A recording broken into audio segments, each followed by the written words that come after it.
Our Airbnb in Joshua Tree grossed $49,000 in 8 months, but 2 weeks ago, we sold that property.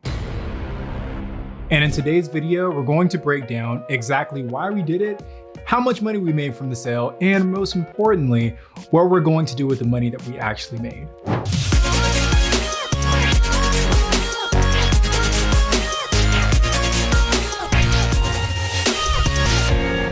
If you've been around our channel for a while, then you might recognize our funky cactus house. It was our very first Airbnb in Joshua Tree and the second Airbnb that we ever purchased. So as a super special place in my heart, yours too, right? Absolutely. I love that place. We spent several days with our friends and family setting up the house. Our parents have stayed there and had a weekend getaway and they've loved it. And we even celebrated our 30th birthday party inside the house, and it was a super cute throwback theme. So we have a lot of amazing memories in that house. But we sold it anyway.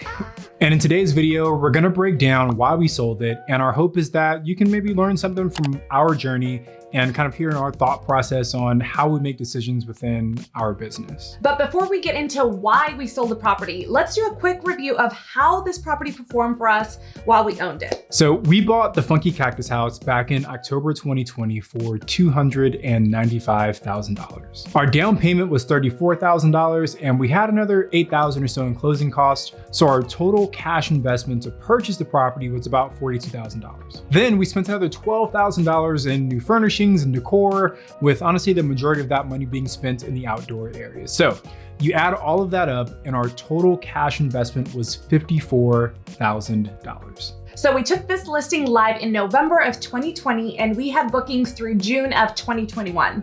And during that 8-month period, the property grossed over $49,000 in revenue. Now, obviously we don't get to keep that entire $49,000. We have some expenses to pay to keep the property running, right? So our total operating expenses, which includes things like your cleaning fees you pay to your cleaning team, repairs and maintenance when things break, and even buying things for the house like toilet paper and paper towels, you add up all of those operating expenses and it came out to $19,000. We also paid about another $10,000 or so in mortgage payments. That's our principal, interest, taxes, and insurance. So when you take our gross income of $49,000, subtract our operating expenses of $19,000, and subtract our mortgage payments of $10,000, you land on a net profit of $20,000 for this property over the 8 months that it was operational. Now that averages out to a net profit of about $2,500 per month for this one property, which I don't think is that bad. That's amazing. Now, had we kept this property for the entire year, that $2,500 per month in profit would have represented a 55% cash on cash return, based on our $54,000 investment, which also isn't that bad. That's pretty good, right? All right, so now that you guys know how well this property did for us, you might be thinking, Tony, Sarah, why the heck did you guys sell this property? Why not keep this cash cow forever? So I made a video about this property, like with quick numbers on TikTok, and that was our #1 question. So that's what sparked us to do this video. So here's the breakdown. We bought this property for $295,000, right? But by the time we sold the property, our loan balance had decreased to $257,000, right? We put a down payment, we had mortgage payments we were paying every month. So $257,000 is what we owed the bank. We've been paying attention to the Joshua Tree market and we noticed that houses that were pretty similar to the Funky Cactus house were selling for significantly more than the $257,000 that we owed on the property. So we decided to list it and see what people might be willing to pay for it. Now, we initially had the property under contract to sell at $550,000, which is crazy. But that seller backed out because they found another property that they felt was comparable, that they thought was cheaper, a better deal, whatever it was, right? So anyway, we put it back on the market and we end up actually selling it for $470,000, which is still a great number, right? And after accounting for closing costs and paying off our old mortgage, we walked away with a net profit of $180,000. Great job, baby. So to wrap all that up, that's $200,000 we got back on a $54,000 investment, and it only took 9 months. Now, please, before you guys start beating us up in the comments, let's make a few things clear, okay?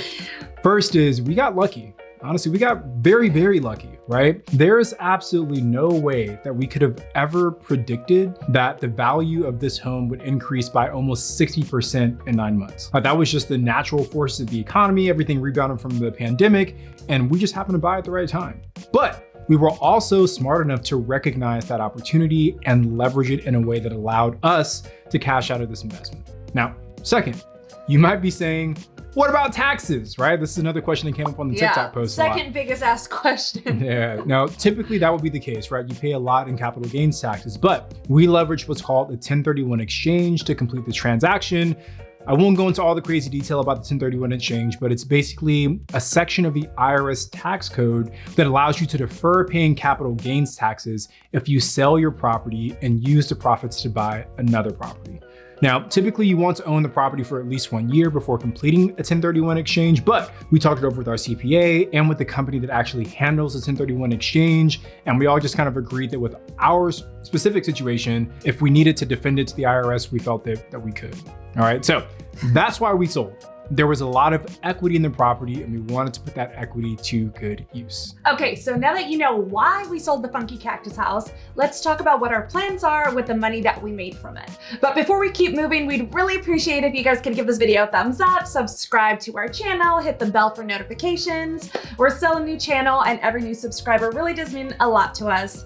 So if you're enjoying the content, please, please, please subscribe. Also, be sure to connect with us on Instagram. I'm at Sarah Rad, he's at Tony J. Robinson. And like I mentioned, follow us on TikTok. We post a lot of fun videos at The Real Estate Robinsons. We've also got a really cool, totally free download for all of our subs on this channel. If you head over to alphageekcapital.com/calculator, we've put together a free tool that helps you analyze properties that you're considering purchasing as a short-term rental. Last, if you're not yet an Airbnb host, you can sign up using our link in the description. You'll get a little cash bonus for signing up, and we will get a little cash bonus from Airbnb for referring you, so we would definitely appreciate that as well. So back to our plan. Again, we netted about $180,000 from this sale. And our plan is to use that $180,000 to buy another more expensive property that will produce even more revenue than the Funky Cactus house was. So let's look at the numbers. Most lenders will want between 10% down and 20% down on an Airbnb investment property, depending on the purchase price. At 20% down, our $180,000 allows us to buy a $900,000 property. At 15% down, our $180,000 allows us to purchase a $1.2 million property. So hopefully after hearing those numbers, it's a little bit more apparent as to why we sold. A $900,000 property in the markets that we're investing in should easily gross double, 1.5, maybe even, or 2.5, maybe even 3 times as much as the Funky Cactus house would have. So think about it. We're hopefully going to take the $54,000 that we invested into the Funky Cactus house and turn that into a property that's worth almost $1 million. Woo!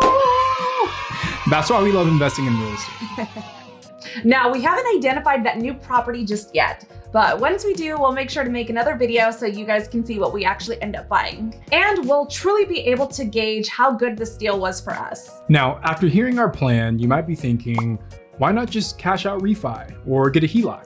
Well, there are a couple of reasons. First, I don't have a job anymore, right? Like I don't have a W-2 job anymore. And I don't. She doesn't either, right? And this is our first year where we're both working full-time in our real estate business. And since we use traditional financing and vacation home loan to purchase the Funky Cactus house, we would have needed to qualify for that loan again. And I honestly don't think we would have, because it's hard to prove how much income we're producing right now. We haven't filed taxes yet, right? Like we're still so new. Second is that when you refinance or pull out a HELOC, you're not able to tap into all of the equity that you have in your house, right? Most lenders are going to cap you at like 75% of the property's value. I was just speaking with the bank last week and they said 65% of the property's value. So let's break it down with an example. If the mortgage balance on the Funky Cactus house was $257,000 and the house was worth $470,000, then the lender will only give you 75% of $470,000, which is $352,000. That means you can't get all of the equity, but you get the difference between $352 and $257, which is $95,000, right? So that's almost half of what we got by selling, right? The difference between selling and a HELOC or refinance was $180,000 versus $95,000. So again, in our minds, getting access to all of the equity was a smarter business move for us. So hopefully you all got some value out of hearing our decision-making process, and we'd love to hear what your thoughts are. Do you think we made the right move? A lot of people on TikTok don't think so, so we're curious what people on YouTube have to say. Yeah, people on TikTok hate us for this home sale. So if you have any follow-up questions, please drop a comment below and we'll do our best to answer it. And that's it for today. I'm Sarah. I'm Tony. And we are the Real Estate Robinsons.